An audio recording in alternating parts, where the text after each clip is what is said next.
Estamos de volta hoje falando sobre as experiências de quase morte e o Dr. Laércio vai relatar para a gente aqui agora também uma experiência de um médico, um médico que passou por essa situação, um neurocirurgião, um caso recente até, né, Dr. Laércio? Perfeito.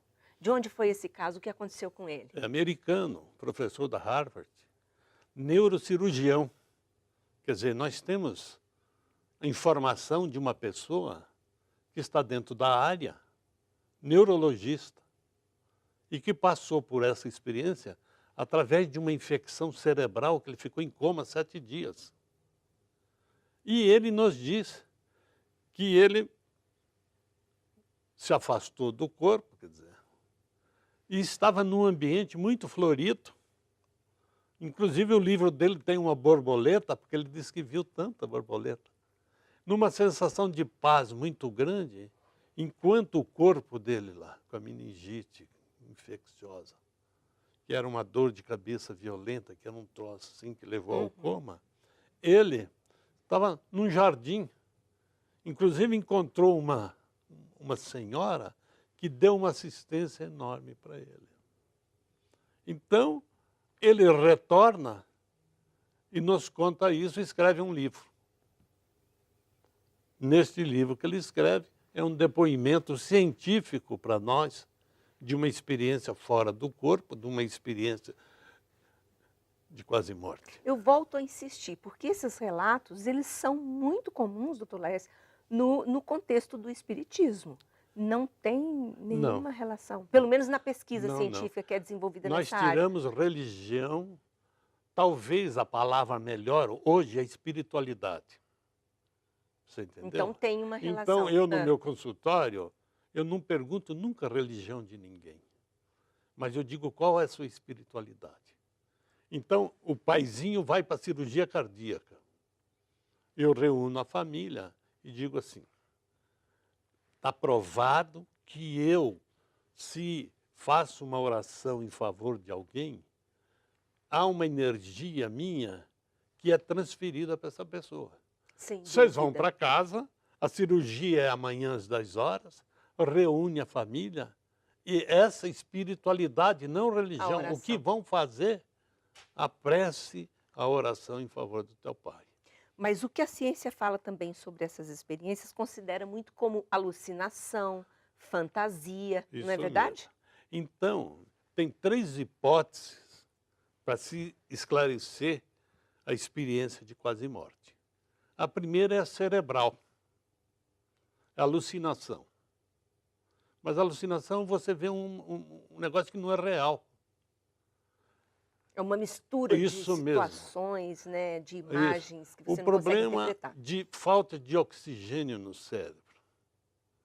A outra hipótese seria o excesso de gás carbônico, que é, a partir do momento que eu não respiro oxigênio, acumula no meu corpo o gás carbônico. Existe uma hipótese de uma epilepsia. Mas se você analisar os fatos dentro dessa hipótese cerebral, que a neurociência diz o seguinte, depois de, vamos supor, nem 20 segundos, depois de 1 minuto, o cérebro está desligado, da onde que vêm as percepções, da onde é que você vai ouvir, da onde é que você vai ver, se o cérebro está desligado. Podia dizer assim, não, existe uma área do cérebro X que faz isso. A neurociência diz assim, não, é impossível. Do ponto de vista materialista, do ponto de vista do cérebro. Aí vem a hipótese psicológica. A hipótese psicológica diz o seguinte, você passa por uma situação dessa, você pode fazer vários tipos de alterações, mas quando você penetra no túnel e vê a luz, isso simboliza o canal do parto. Você retrocede e você tem aquela experiência do parto e a luz que está lá no centro obstétrico, etc. Então muitos ficaram satisfeitos, dizem assim, é o canal do parto que simboliza isto. Acontece que eles viram vários que tiveram cesárea e passam pela mesma experiência. Entendi. sem canal, sem luz. Então, por enquanto, isso significa que todas são hipóteses, nada é comprovado Mas até o hoje momento. está existindo essa hipótese que chama transcendental. Tá. Existe algo além do nosso corpo que nos preside e que nos dá a vida. As crianças também relatam essas experiências? O professor Morse, que é pediatra, ele fez até um alerta para os pediatras da experiência de quase morte em criança.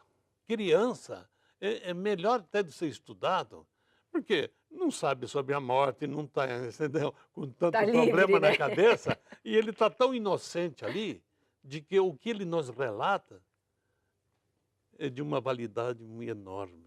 Doutor Laércio, então, para a gente encerrar essa conversa, que sem dúvida alguma é muito enigmática, até para quem pesquisa essa área, muita coisa ainda a ser respondida, enfim, nada é conclusivo, mas o que isso provoca de mudança na vida de uma pessoa? Eles relatam isso também, pessoas que passam pela EQM e depois seguem a vida. Isso mesmo. Muitos dizem que não tem medo da morte mais. A morte, o que a gente tem medo talvez seja o sofrimento até chegar lá, sabe? Mas eles dizem assim, a morte não representa para mim mais nada de preocupante. Há uma necessidade de que eu tenha uma conduta, de eu passe a viver de uma forma diferente, porque tudo aquilo que às vezes eu me apeguei não vale a pena, né? O que eu levo depois que eu... O que eu levo é o meu saber, minha bondade, meu amor, isso eu levo. Agora, então passaram a viver até, vamos dizer, religioso, não sei, mas dentro de uma atmosfera de espiritualidade. Eu sou outro sujeito depois dessa experiência de quase morte. E ver também que a gente tem que aproveitar cada segundo aqui, não, doutor Laércio? Tão importante, né? É verdade. Tão importante. Olha, foi um prazer enorme falar com o senhor. Maior meu, filha. Até uma próxima oportunidade. E se essa pesquisa avançar descobrir alguma coisa, fala com a gente, porque é uma área cercada de curiosidades. Isso mesmo. Muito obrigado. Nós conversamos hoje com o Dr. Laércio Furlan, cardiologista, relatando alguns casos de EQM, experiência de quase morte. O programa está terminando e a gente se vê na próxima edição. Até lá!